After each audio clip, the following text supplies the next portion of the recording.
Tensions in the South China Sea have once again surged as the Philippines and China exchange fresh accusations over disputed waters, an area that has long been a flashpoint for geopolitical friction. In the latest development, Philippine authorities have accused Chinese vessels of conducting unauthorized scientific activities within waters Manila considers part of its exclusive economic zone. The situation escalated when the Philippine Coast Guard reported detecting multiple Chinese ships allegedly engaged in marine scientific research without permission. The discovery triggered a swift and firm response from Manila, which views such actions not merely as technical violations, but as direct challenges to its sovereignty and international law. According to officials, 4 Chinese research vessels were identified operating in waters claimed by the Philippines.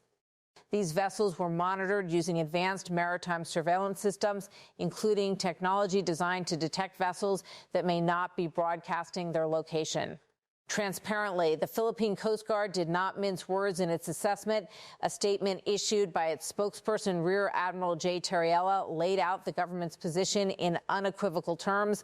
PCG has determined that they are conducting illegal marine scientific research without the legal authority or prior consent of the Philippine government, in clear violation of the United Nations Convention on the Law of the Sea, he said. This assertion is grounded in the framework of the United Nations Convention on the Law of the Sea, which governs maritime rights and responsibilities globally.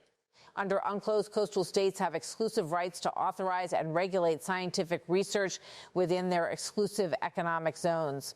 Philippine authorities argue that the Chinese vessels did not seek or obtain such authorization, making their activities unlawful. The reaction from Manila has been decisive. Officials announced that aircraft and naval assets would be deployed to confront and potentially drive away the vessels. The message is clear. The Philippines is prepared to actively enforce its maritime rights. Philippine Coast Guard Commandant Admiral Ronnie Gilgavin reinforced this stance, emphasizing the government's unwillingness to tolerate what it sees as repeated violations. We will not tolerate any illegal marine scientific research conducted without our government's consent. We are deploying aircraft and vessels to challenge and drive away these unauthorized vessels to protect Philippine sovereignty and sovereign rights, he said. This move is not occurring in isolation. It comes amid a broader pattern of escalating maritime tensions between the two countries. The South China Sea is one of the world's most contested regions, rich in natural resources and strategically vital for global shipping routes. Both China and the Philippines claim overlapping areas, along with several other nations. Recent days have seen a sharp uptick in confrontations. Reports indicate that China has also accused the Philippines of its own alleged violations, including landing personnel on disputed reefs. These mutual accusations highlight the fragile and increasingly volatile nature of the situation. Behind these incidents lies a deeper geopolitical rivalry. China asserts sweeping claims over much of the South China Sea, often referred to as the 9-dash line, which overlaps significantly with the maritime zones claimed by Southeast Asian nations, including the Philippines. However, an international arbitration ruling in 2016 rejected China's expansive claims, a decision Manila continues to cite as a legal foundation for its position. China, for its part, has consistently rejected that ruling and continues to assert its sovereignty over disputed areas. While Beijing has not immediately responded in detail to the latest accusations regarding marine research vessels, its broader stance remains unchanged. It views its activities in the region as legitimate and within its rights. The presence of research vessels adds a complex dimension to the dispute. Unlike military ships, scientific vessels can operate in a legal gray area. However, under international law, their activities are still subject to the jurisdiction of coastal states when conducted within exclusive economic zones. For the Philippines, this distinction is critical. It argues that even scientific missions must respect national sovereignty. The use of advanced detection systems in identifying the vessels also reflects the evolving nature of maritime monitoring. The Philippine Coast Guard has increasingly relied on international partnerships and technology to enhance its surveillance capabilities.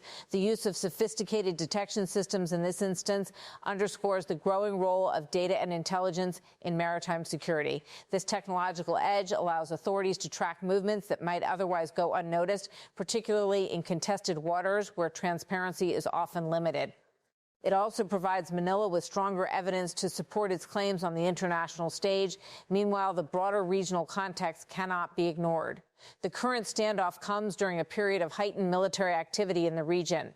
Large-scale joint exercises involving the Philippines, the United States, and several allied nations are underway, signaling a show of strength and cooperation among partners. China has criticized these exercises, viewing them as provocative and destabilizing. In response, it has conducted its own naval and air patrols near contested areas, including the Scarborough Shoal. These parallel actions by both sides contribute to an atmosphere of mutual suspicion and strategic competition. The interplay between military drills and maritime disputes creates a feedback loop of escalation.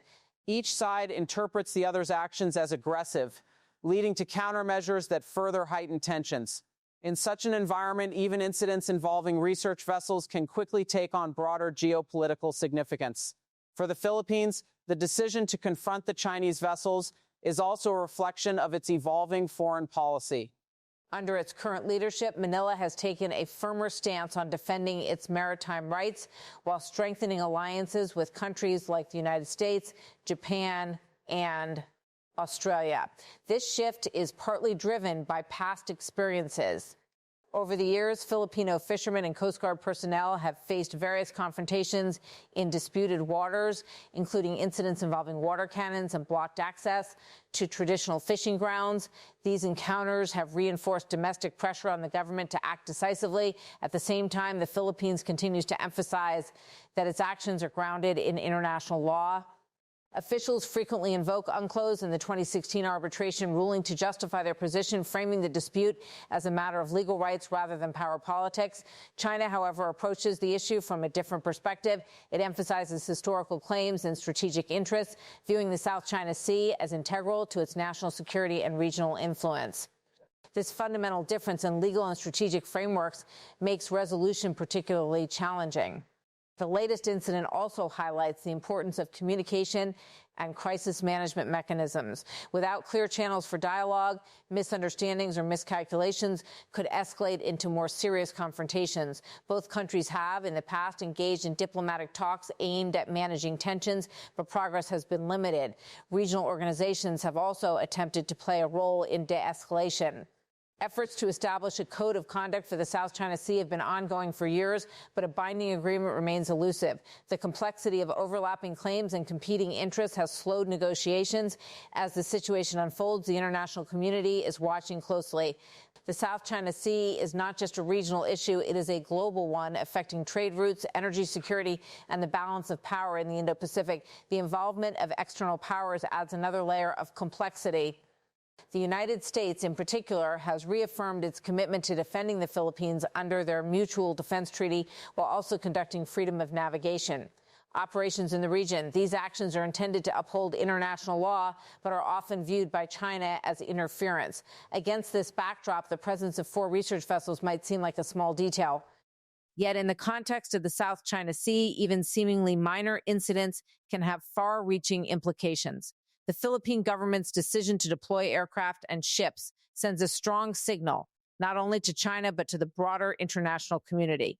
It underscores Manila's determination to assert its rights and resist what it perceives as encroachments on its sovereignty. At the same time, it raises important questions about the future trajectory of the dispute. Will this incident lead to further escalation, or will it prompt renewed efforts at dialogue and cooperation? For now, the situation remains fluid. The Philippine Coast Guard continues to monitor the vessels closely, while preparations for potential confrontation are underway.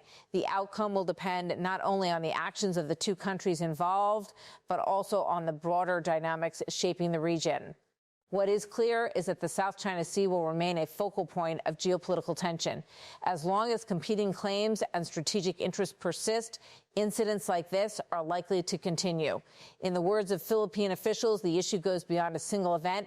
It is about defending national sovereignty and upholding international law. And as the Philippines moves to confront the vessels, it is sending a message that it is willing to act on both fronts. The coming days will be critical in determining whether this latest chapter in the dispute leads to confrontation or cautious restraint. Either way, it serves as a stark reminder of how contested and consequential the waters of the South China Sea have become